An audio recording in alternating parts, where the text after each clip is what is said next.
This is a journey connecting the music with the people that inspire us. You're listening to the Sounds of Success podcast with your host, Jim Lombardo. Brought to you by the Rising Tide Foundation. Let's jump right in.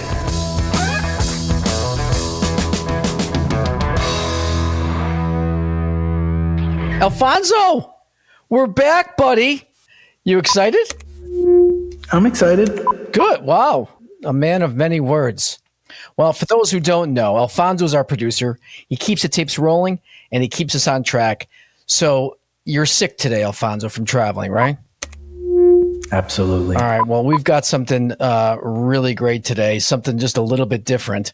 I know you're really not ready for something different. I don't like change. It's okay, Alfonso, because today is the Sounds of Success Redux with our good friend, Josh Jonas. You remember Josh Jonas, right? I do. That was great. It was great. It was a 3-hour podcast. So we want that to happen here because this is Redux. So Josh, bring him back in. Josh, hey guys, welcome back, my friend, for our first ever Sounds of Success Redux. I'm honored. You were honored last time too. You had a lot of. I'm extremely. I know I'm humble. I'm humble now. Oh man! So as a refresher, I feel like we were just together. I know. It feels like we just did this a few weeks ago. I mean, right? You're still sitting in the same chair. You're wearing the same shirt. No, I have a different shirt. This is a different shirt. I made sure. I wasn't sure if you. made sure. Don't show up on the second date wearing the same shirt. That's right. That's right. So, as a refresher, Josh Jonas is the clinical director at the Village Institute. Josh, how are things going at the Village Institute? At the Village Institute, things are going great. Things are going really well. I'm going to try to give you shorter answers than I did last time, so I'm not going to ask you to. No, I don't want that. That's not Josh Jonas because we do. You know what we do? We have small echoings of Josh Jonas in other episodes. Oh, no way! Yeah. Wow. It's like the Jedi Force is with us in other episodes. I like that. So the stink lingers after I. That's true. And you know what's great is that I actually brought on Alfonso full time.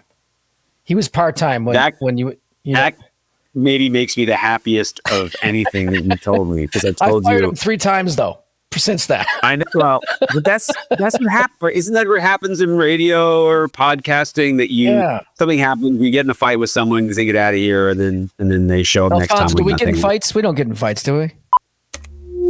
Well, now I have health insurance, so the fight should be fine. All right.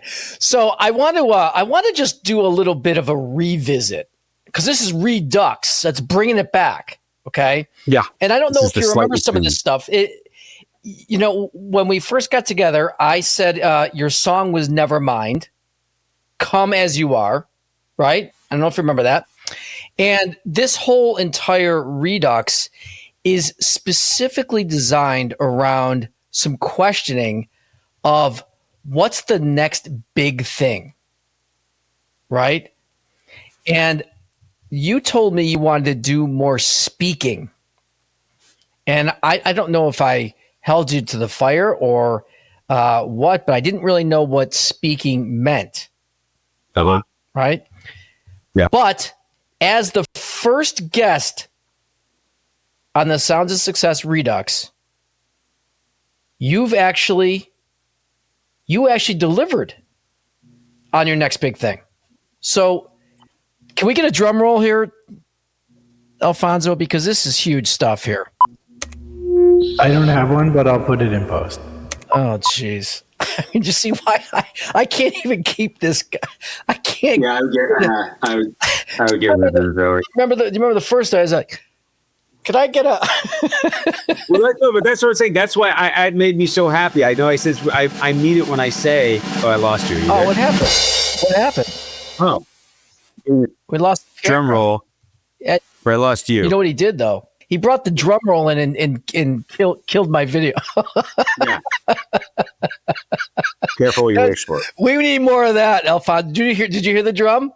I heard the drum. I don't know what that. That was the gong. Okay. It's just good to have you back.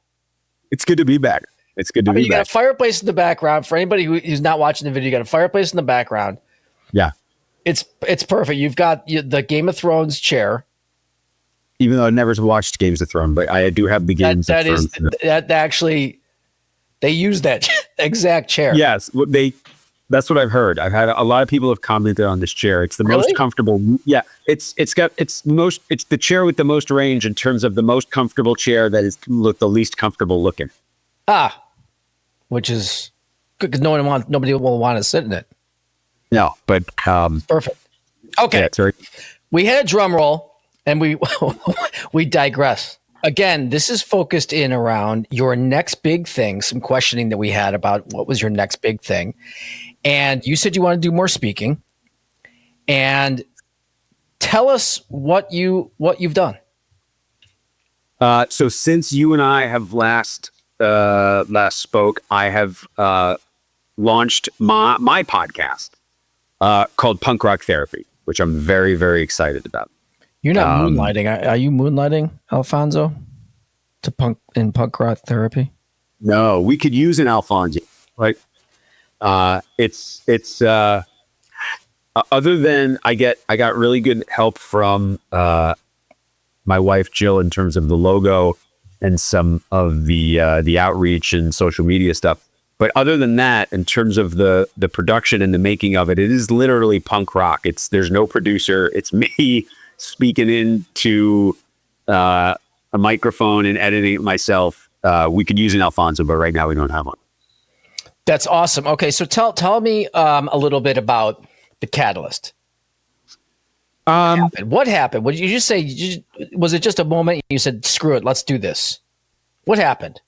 I think the best way to explain it is that in working all of these years, you come up again, you find yourself finding ways of saying things or ways of conceptualizing things that really resonate with people, that people find really helpful. And you start, and then what I found myself doing is I would say, "Oh, I like how I phrase that, or I like how I conceptualize that. I think that would be helpful for a lot of people." And then I would say to myself, "I should do something with that." And then that's where I would stop. Okay, because you didn't know what to do with it. Yeah, meaning that it was something that I felt I wanted to. Here's a way to explain a certain fight that you always see in couples, right? Or here's a way to explain how men walk through the world, right? Or here's a way to explain addiction. And you come up with these ways of explaining things where people go, "You know what? I've never heard anybody say it that way before. That's really helpful." And so then you go, "Well, I'm glad that's helpful. What do I do?" Right? It's like I could write a piece about this. But writing something is so labor intensive, and the reach out is fair and midland. And it's also and writing is not exciting. I hate writing. I do it, but I hate it. And so then I had this idea of a podcast called Punk Rock Therapy, and Punk Rock Therapy because in punk rock the songs were short, to the point. Kind of they got to the point right away. There was no superlative BS. But because they went hard, they also went deep. And my hope was that we can make a podcast like that, where there are these short episodes where we're going to talk on one topic. Instead of these, like you said, 3-hour podcast, it's going to be 7 minutes, and it's going to be 7 minutes on the topic. That was one of the greatest podcasts ever. Hours. Yeah. I agree. There's a play, and I'm hoping there's a place for both. I'm hoping there's a place for also the punk rock therapies of the world, where we do an episode in 6.5 minutes.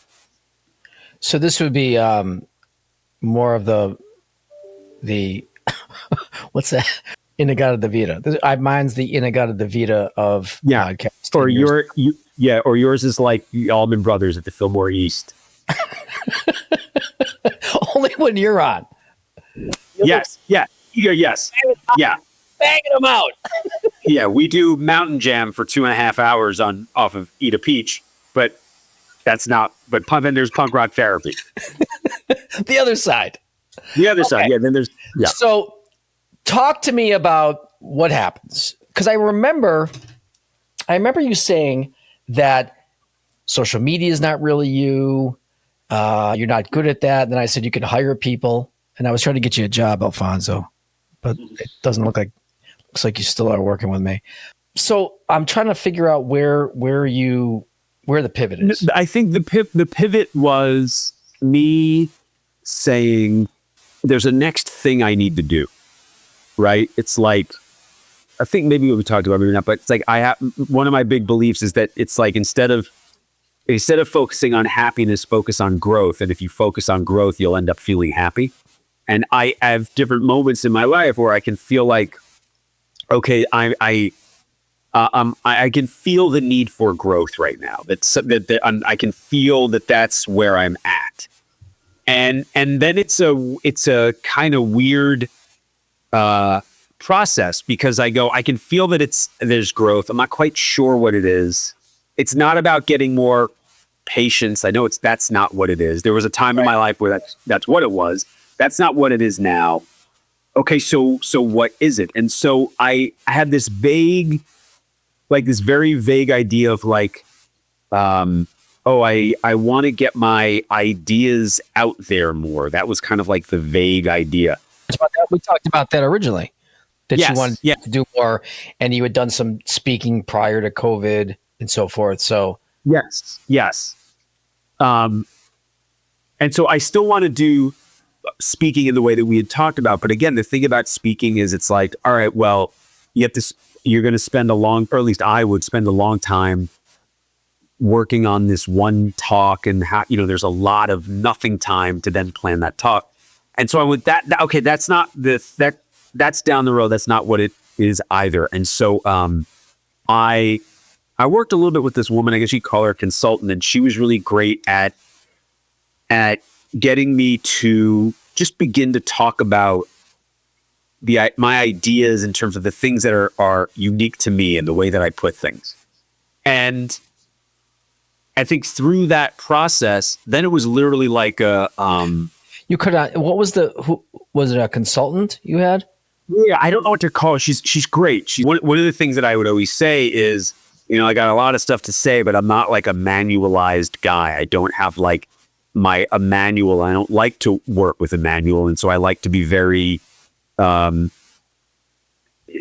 the moment and have things be very specific to the person. And that could be very powerful, but then it's hard to, I don't know, this sounds very businessy, but it's hard to scale that. It's like, so she was very good at getting. We talked a little bit about that in the first podcast about yes. scale. And so, and so she was very good at getting me to start naming, well, what is it about me that's different from other people? And what are my core ideas and beliefs in terms of how I work? And she was very good at getting me to be able to put those into words. And then as that began to happen, I could, and then just kind of came to me. I could have a podcast where there's these short episodes that go deep. And part of the reason I wanted to do it, however this sounds, is I didn't love all the other therapy stuff that I was seeing out there. It felt like, if this is punk rock therapy, it felt like it was very easy listening therapy. It felt like it was Muzak? Yeah, or just stuff where I think a large demographic of people would go, that's why I don't want to be in therapy, because that sounds really lame, or that's not why I want to be in therapy because that doesn't resonate with me, or okay, if I'm a guy and I'm going to get into therapy, I somehow have to, I know a lot of people wouldn't like me saying this, but I somehow have to be down with the cause of the patriarchy. And if I'm not down with the cause of the patriarchy, then I guess I can't be a guy in therapy. So it's like, there's a lot of stuff out there that I just felt, and also one of the things that I hear a lot at the Village Institute is people will come to the Village Institute having already been in therapy.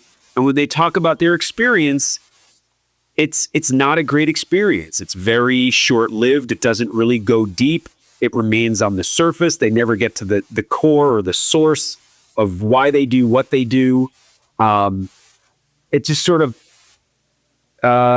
peters out. And so it was all of those things that made me want to make a podcast and I do love the long form stuff. I love listening to a podcast for an hour, but I know people don't have a lot of time. And I wanted to just have one topic at a time where you can listen to it, on your walk to the subway and go, oh, I like that. That's a cool idea.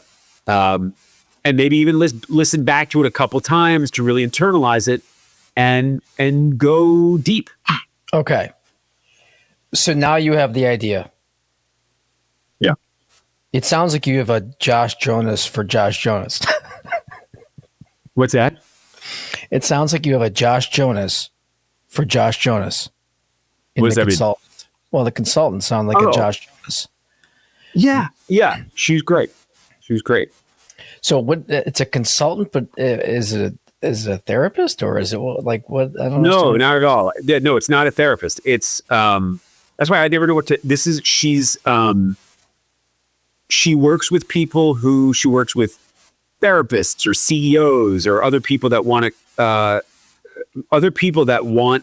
help getting their word out to the world, right? And so that's one of the things that she does. And so she's good at knowing how to do that and how to right, that you can't just say, hey, I want to get my word out there, right? And then she'll break it down and go, what does that mean? What are you saying? What are the things that you're saying that make you different from other people?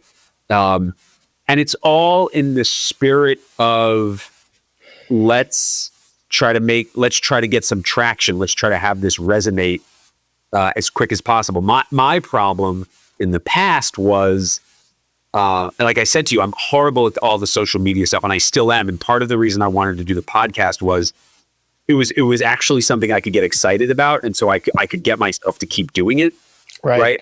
So in the past, it's like we would put up a video for the Village Institute. Jill and I would make a video for the Village Institute, and there would be this work to do it, and we put it out there, and then it would kind of like die on the vine, and then it was like, and why did we pick that topic? I don't know, because it was a topic I felt like talking about that day, but it didn't, right? And so it was just, we wouldn't get any traction doing it.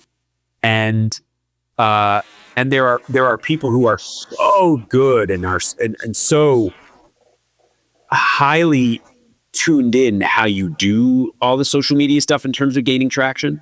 And so I wanted to, and so also it wouldn't keep going because I just wasn't excited about it. So I wanted to find something that I could get excited about that would keep me doing it. Okay. So let's talk a little bit about episodes. You've got a logo, you're out there, and you put some episodes in the bank. You want to talk a little bit about some of the episodes? Yeah. So what was the topic of the first few that we have out? Yeah, correct. So the first, again, I'm getting these really simple questions seem to trip you up. Tell us about the episodes. What the episodes? The idea that I wanted to convey in the first episode is, as important as insight is, it's never going to give you the thing you need to move you forward. That this idea that I've seen so many people, right, that there's this idea that if I heal myself enough, that's going to give me my next step, right? That's going to give me the discipline and the momentum and the scaffolding to move myself forward. And so I wanted to have an episode because I've seen so many people just take so many laps around the track with this idea that therapy and deep insight's important, but it is not enough. And if you're looking to your insight and your healing to be the thing that's then going to move you forward, you're going to be looking a long time because it's not going to work. So that was the idea of the first episode. Yeah. How did you feel about recording it? Were you just were you in the Game of Thrones chair?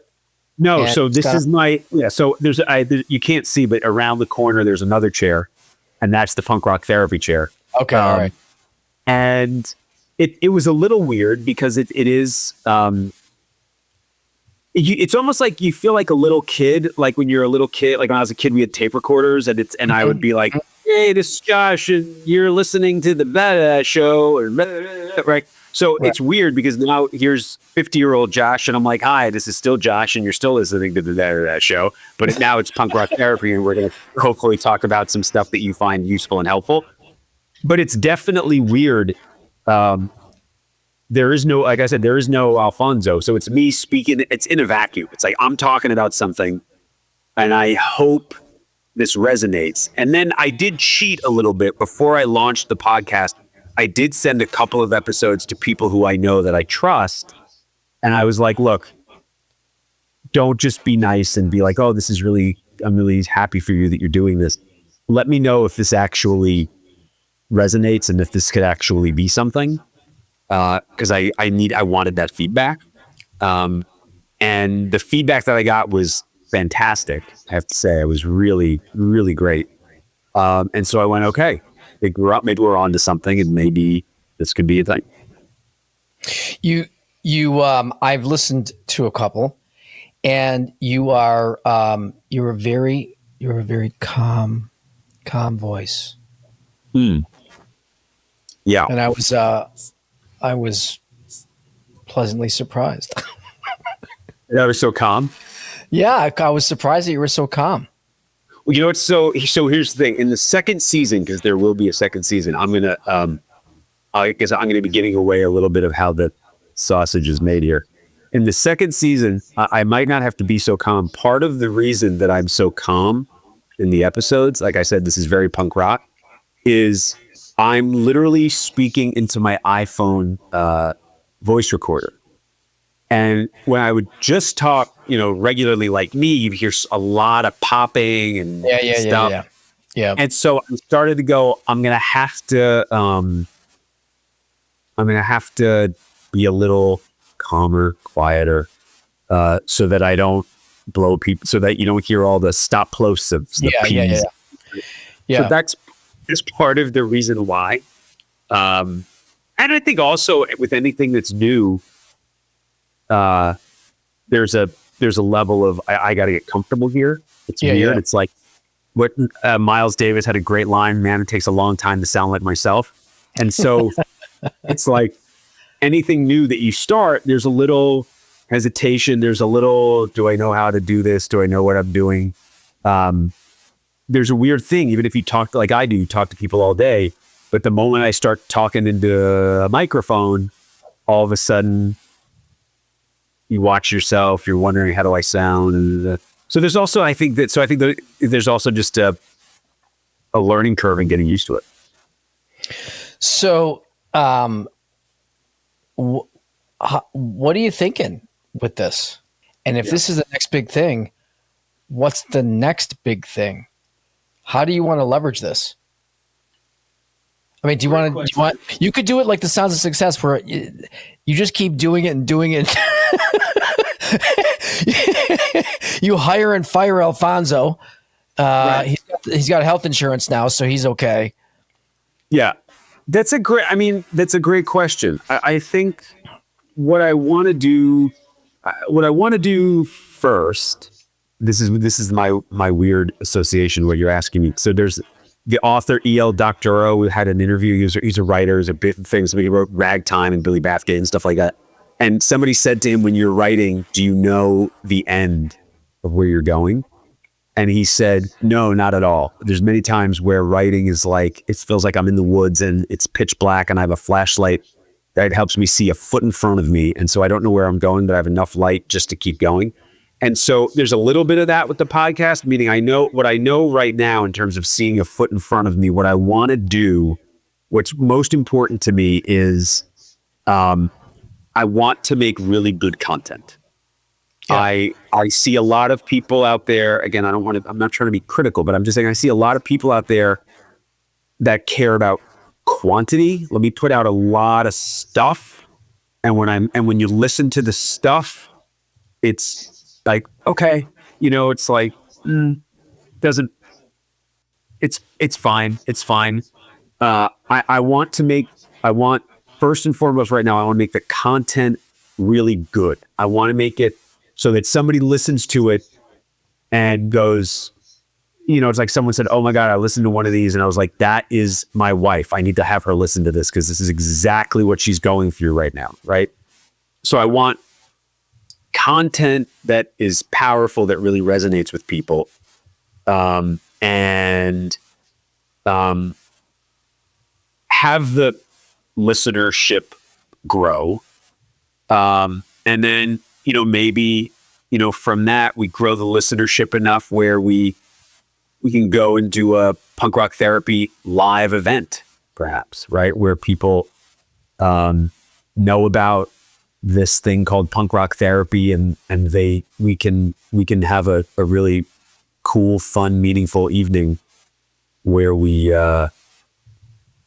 talk about certain things that I talk in the podcast, and then people can ask certain questions about, here's something that I've wondered, or here's something that I've gone through that I've never been able to get a good answer. What do you think about this? And where it could be something that's meaningful and therapeutic and deep, but also kind of cool, right? That's the thing. Yeah. I want it to be kind of cool. So, granted, you just started, but do you see a business catalyst for this? I don't know. I don't know what that means when you say business catalyst. So, do people listen to the podcast and it makes them think of the Village Institute? Oh, maybe. But that wasn't. It's funny. It might sound like that's duh. But it actually wasn't a big that wasn't a big catalyst for me. It wasn't like, oh, hey, people hear this and then they hear about the Village Institute. It's I'll tell you. So part of it was also selfishly. This is just me being honest. Which is good. That's good for a thing. Yeah, we want to be well. I don't want to lie here to you. Derek Sivers, I don't know if you know who Derek Sivers is. He's this very, I don't know how to, he's like this very cool, merry prankster, investor. He's cool. He started CD Baby back in the 90s. He's a very interesting, very cool guy. He's a lot of very cool ideas. But he said this thing once where he was just like, look, if you don't exist on... What did he start? He started a website back in the 90s called CD Baby, which was like the first place online where they sold CDs online. Yeah, okay. Right, which that really dates it. But it was, back in the day, it was really huge. It was like the first thing to do that, place to do that. And he made a lot of money off of that. But then he gave a lot of it away. He's a very cool guy. But he said this thing once that I heard. He just said once, look, if you're not online, you don't exist. And it's unfortunate. And it's like, oh man, I hate that idea, but it's kind of true that if you're not online, you don't exist. And like I said, there are ways that I explain certain ideas to people that, like I said, I feel like people find helpful, that have resonated with people. And again, this is honestly, there's a part of me that felt like if one day I turn on a podcast or I listen to something and there's someone describing something that I've been describing for years and they put it out there before I did, I just knew I was going to go, mother effer. Okay. It's like the end of Good Will Hunting. Son of a bitch stole my line. Like, that's how I'm going to feel, right? Like, oh man, I've been saying forever, I need to put this out there, and I didn't, and someone else did, and now that's their idea, not mine. Well, do you know Alfonso? Do you mind if I tell this story? Is he? Yeah, go ahead. Whatever it is fine. He came up with Baby on Board. Really? The Baby on Board. Yeah, and he threw it in the garbage. He thought it was a stupid idea. And then somebody pulled it out of the garbage and went, wait a minute. And then and made $1 billion. $1 billion on it. Yeah. That's amazing. I completely believe you right now. I also came up with the little thing where they show the family, all the family in the stick figure things, and they stick those on the car. But I ditched that too. Threw that out. Really? Yeah. That's amazing. Again, I totally. And now he's working for me. And now they work for me. My name is Charlie. This is the best. You should be on every week. Every week. Yeah. You know, why don't we do this? Why don't we do this? And you'll do the punk rock therapy. You know what you could do? You do an episode of punk rock therapy on this. Okay. Yeah, we can do that. That I like. Let's do it. That. Let's do it. Let's do it. Yeah. Can we now. accept? Is that? Can we do that? You got a guy. He's got a guy. Alfonso, he's got a guy. They said they'll accept that. They'll accept it. They said we're accepted. Yeah. Oh my. Well, you know, I gotta tell you, I know it's new, but I actually want to come back maybe, I don't know, in the new year and see how it's going. Absolutely. For sure. Because I don't know, are you gonna remember us? It's where it all started, baby. This is where, you know, I have to your podcast is the CBGBs for punk rock therapy. Ooh, I like that. Yeah. That's good. I like that. Yeah. So I have a couple of curious things here. You quote or pull out so many little nuggets. Yeah. Do you just have a library of like 10,000 books that you've read? How do you pull all that stuff out? It's not just therapy. It's everything. Yeah. Are you incredibly well read? I mean, where does it come from? Yes, I am. Sorry, and that's how you do it. So you read a lot, and well, I'll tell you what. You want to hear another? I'll tell you if I can tell you a quick funny story. And so, what I was going to do with punk rock therapy, there's in the spirit of what you're talking about.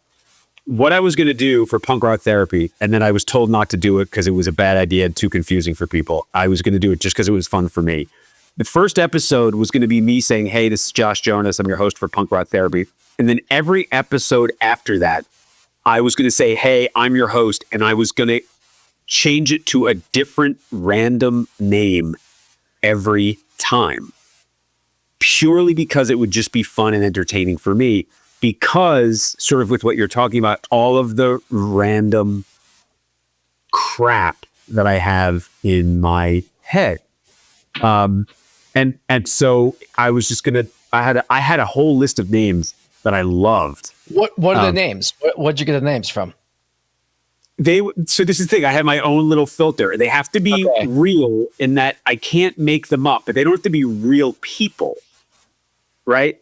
Like I can't just make up a funny name, right?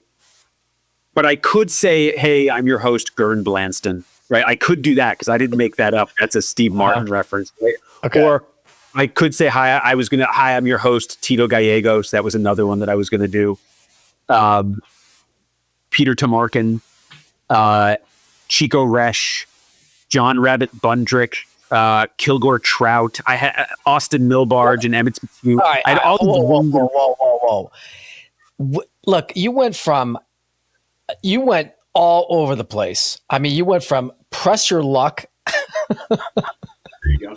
Right? I mean, like where are all these references coming from? I don't know. Here's the thing, Big Dave. So this is where I can't take any credit for it. Just so you know, you didn't have a piece of paper in front of you. You rattled off all those names. Yeah. Like that. Yeah. Like that. Yeah. Yeah. The original Peter Tamarkin. Tamarkin. Whatever it is. Yeah. From Press Your Luck. It's the original Press Your Luck. Yeah. Big bucks, no whammies. Stop. So, like, I mean, is that just TV reference of like, where is it coming from? I think it's just the way my brain works. It's like I can't take a lot of really any credit for it because it's the way it's not like it's not like I sit around and I go, I'm going to memorize all these things and then hope that. It's like when you and I are sitting here and we're talking.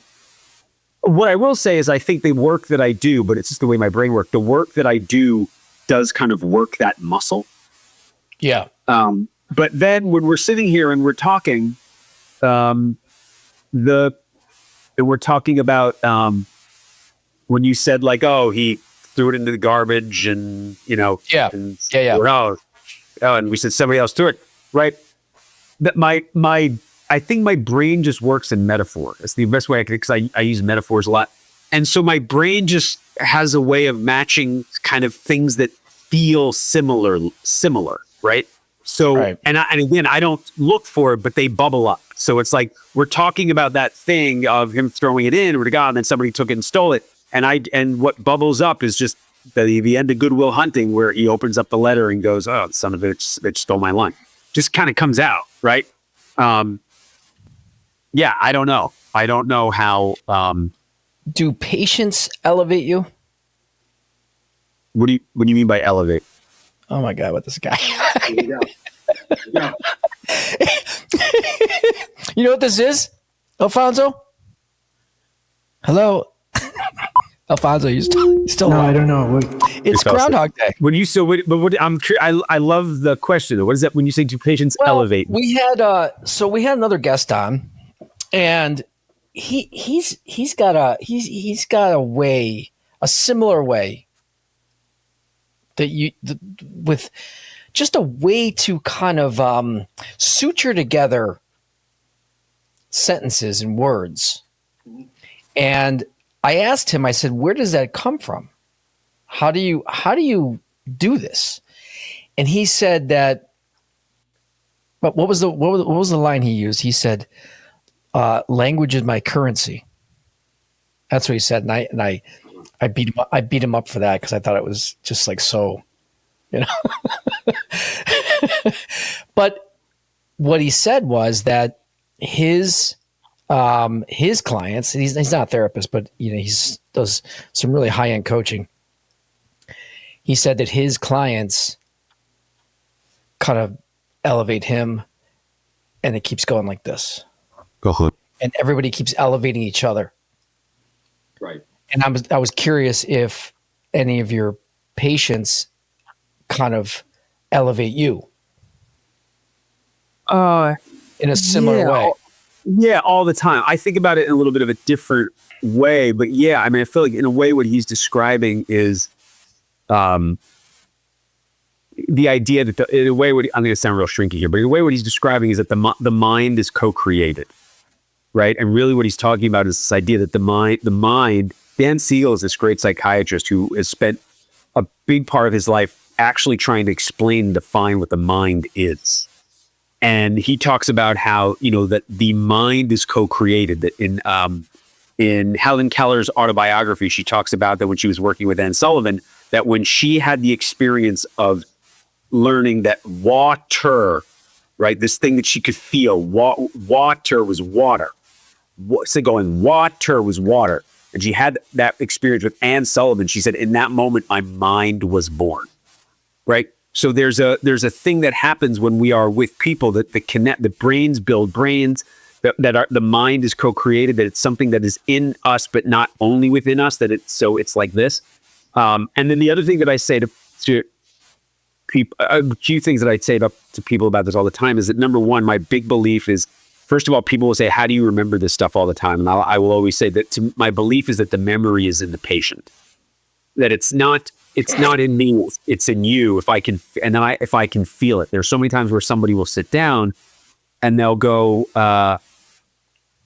they'll talk about something from last week, and I'll go, I'm not quite sure. And they'll start to talk, and I'll go, okay, yeah, I got it. And then it all comes flooding to me, and it's there.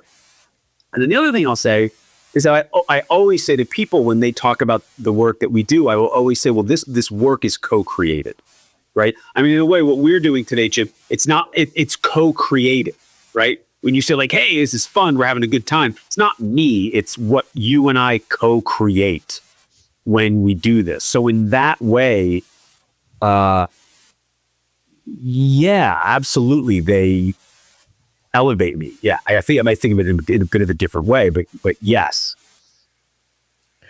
Well, do you want to give a bonus track? Sure. What is that? Yeah.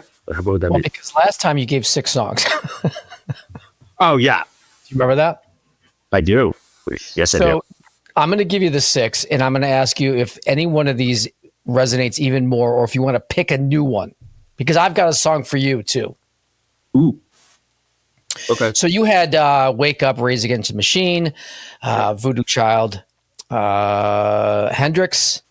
Yep. What's So Funny About Peace, Love, and Understanding, Who Are You, The Who, Shake the Frost, and Halifax. So you can pick one of those, or you can call a friend, Uh-huh. and you can pick a new one.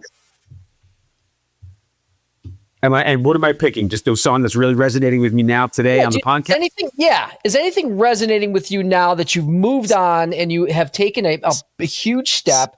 You talked about it on the podcast. You moved forward with your own podcast. You called it Punk Rock Therapy, which you had toyed with, and you called it that. And there's a lot of meaning behind it. So I'm just curious if you've got a song that seems to represent you at this moment in time. So you're going to hate my answer, but there's a couple. So you got one. You can only do one. I can only do one? That's Punk Rock Therapy. Isn't it short and deep? Yeah. Well, for different reasons, there's different ones. So I could say Rage Against the Machine because to me they are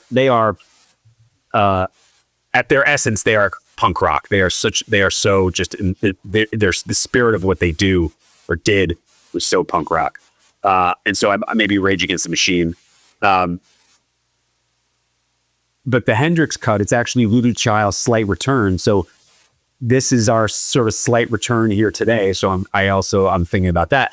And then there's the Who Are You song, which is also resonating more today, just because so much of the podcast the Punk Rock Therapy, so much of it really is just about who I am and me trying to get more and deeper into who I am, and then putting that work out into the world. All right, so you picked 3 now. But I got one for you. Go for it. I didn't do a fun fact, but I'm going to go a little deep here because you said it. Yeah. With the teddy bears. Oh, I'm moving line about the teddy bear. Who is a Swedish kind of punky electronic band. Okay. And they did a collab with Iggy Pop. Okay. And it's called Punk Rocker. And if you haven't heard the song, it's really spectacular. Okay, I'm going to go listen to it. This is how you should open up your podcast with this song. I'm going to send it to you after this. It's so good. Send it to me. So, if I can get the, part of the thing. Patrick, tell him he can't get any of the rights to anything. Very difficult. Very difficult. Yeah, I know. So, but I'll go listen to it. I can't wait to hear it. So, Josh, the first Sounds of Success Redux, and I don't even know how to close it out. I honestly don't even know how to close this one out because I can't use the same exit, and I didn't think about it. But I will say that the Sounds of Success Redux is unscripted, unfiltered, and absolutely unforgettable, just like your podcast, my friend. Ooh, thank you. Thank you. I agree about your podcast, and thank you very much. Thank you very much. That's the hope. That's the goal, to have it hit deeply. Well, I want to thank you for coming on the show today. Best of luck with the podcast. I'll keep listening for sure. I have listened to it a couple times in a row because I just want to be a wordsmith like you. Thank you. I'm trying.